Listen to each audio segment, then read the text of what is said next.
Hello, this is the branch vlog for 0.1.9.9, the recreation room. So this one, I'll go through each task that I've worked on, and yeah, just take it from there. So create the level. This is the inside of it, and the outside of it is placed here in the hallway level. Next branch is to upgrade the hallway, but yes, it's currently there. So that's where that one is. In terms of the elements that have been done, so we have the door process, so the usual, it's like exit, and then there's an entrance, and it reads, you can read it the right way if it's an entrance one, you got like that. So usual, you've seen it a few times before. Sofa sprites, so you can't really see too well here, but if I just grab them, grab the actual things so you can see them. Should I just look from, there we go. So these are the sprites, so there's like front and back, added a bit of detail in there, not a task, but I also added a bit of detailing to the chairs as well. So you see, like that, I've got the same sort of detail, and I've kind of darkened the colour around certain elements. So the chairs have had a bit of a tweak, though I haven't really done a separate element for that. I created a bunch of stools in a similar sort of format. So we've got like the bench, the bench style one, and then we have the like a single seater. Next, I created a power rack. So power rack sprites. This. So if you're familiar with serious weightlifting, not just curling. Essentially, if you're not familiar with serious weightlifting, this is what you do your barbell curls and dumbbell curls inside of. If you're serious, then you already know what it is. Yep. Some people might call it a squat rack, but it's not. It's a power rack because of the cage. So that to go with the other weightlifting elements, I created the assets. I'll show you the room, and then I'll show you this extra functionality that I've made. So, usual thing, we've got this recreation room. So currently it's just weights on that side, and then like a seating area, so you can look out and look into space. You can turn the light off, and it looks like that. That's that. A cool thing I made was a intensity toggle. If you've seen Sunshine, the film, remember, I won't spoil it, but one of the characters, well, a couple of the characters were obsessed with watching the sun through this sort, like a similar sort of room, sort of very big window pointing to the sun, and they kept on playing with the intensity. That was my thought process for this. So first of all, I'll show you it zoomed out, so you see it increases it. And if I zoom in, you see it's on a default element of the switch. Lower it goes like that, left, increase it goes like that. So yeah, as if you're kind of, you're pressing it each time. A bit like the light switch, which I wonder if I bump up the intensity, maybe you can actually see the light switch for once. I don't know if it'll come through because I've got HDR, but I've turned off the image. See it go up and down. So you see, I'm really wanting to create that sort of functionality between things, just like cool little things. In terms of how I did it, it took about 2 minutes to make sprites, because it's, if you're familiar with the shutter sprites from the lower dorms and the 2 upper dorms levels, It's that, but sideways, and I've just done a couple of darker pixels on the lower half, the lower portion of the sprite. So the sprite took, yeah, under 5 minutes to do default, increase, decrease. The blueprint took maybe like under 10 minutes because I knew what I wanted to do. So in terms of what's happening, you have a collision. So when you get in range of this collision, enables, when you're out of range, disables. Begin play initializes the intensity variables. It's because I've right clicked it rather than, we just do right click collapse the function. Can't do it in this because I'm already in a function, but that it does it messy. I should have double checked it. But this initializes it because you see here there's a rectangle sprite object reference. So on here I pick that rectangle sprite object reference. It's not an array because there's only not that thing. That's something else. That it's not an array because there's only ever one rectangle sprite, because my rectangle sprites are only ever the light coming from space. So yep, it's a single. It's not just a single asset. On begin play initialize it. So on begin play, look at whatever intensity it is, set that as the default, and then set that as the current as well. Then if you press left alt, I've done them upside down. If you press left alt, so decrease, the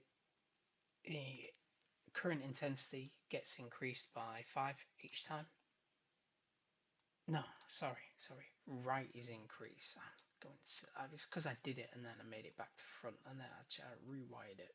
So right. So imagine you're increasing it. So you get your current intensity, you get your increase intensity. Really, I should just call it increment intensity now. You know what? Let's do it here. This is why it's always good to talk through stuff. And that. I think it's Thor that has his YouTube channel. His dad worked at Blizzard and he worked at Blizzard as well. He says he has like a rubber duck he talks to go through the code. Yeah, I might get that, but like a like Trump, a little like Trump toy that I discuss it with. But yeah, anyway, so you press right, increase the intensity. Each time you press it, notches it up by 5. Then that sets the current intensity. When you're pressing it, it does the increase sprite, so you saw it toggles to the right there, and then after each one it updates the intensity. So that's just gets the current intensity of the rectangle light, and it feeds that current intensity that we've just upped 5. That sets it, because not only if I didn't set it, I'd be increasing the float, so it's green, the green variable, I'd be increasing the float variables, but I wouldn't actually be increasing the brightness of that rectangle, because I'm just adding, essentially. So it does that. Left alt is the mirror opposite, so it's a decrease, and then at the end it does the decrease sprite there, and then at the end it updates it again. When you release either the left alt or the right alt, it goes back to the default sprite. So that's how I get it to do.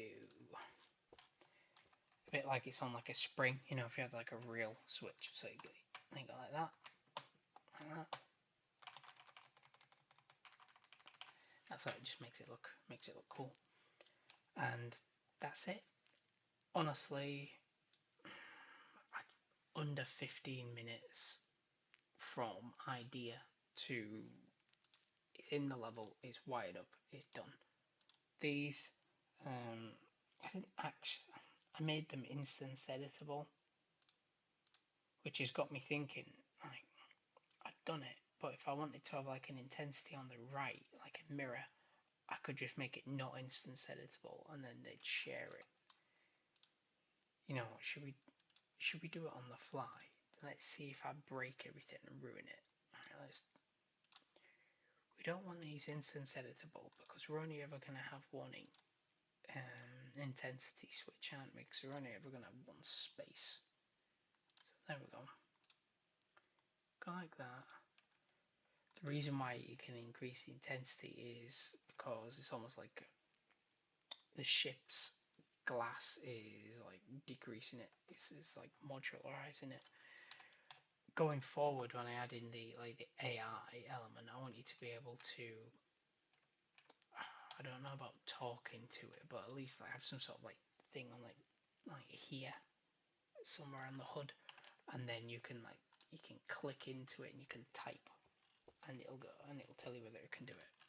Right. So what we're expecting is we increase it on the left, and it maintains those values on the right because they're not instance editable, so they both share the same rather than having separate instances of themselves.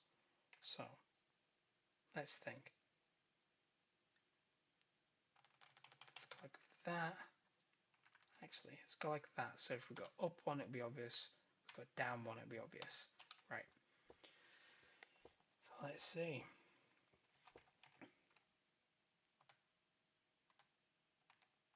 It does work, but there is a singular delay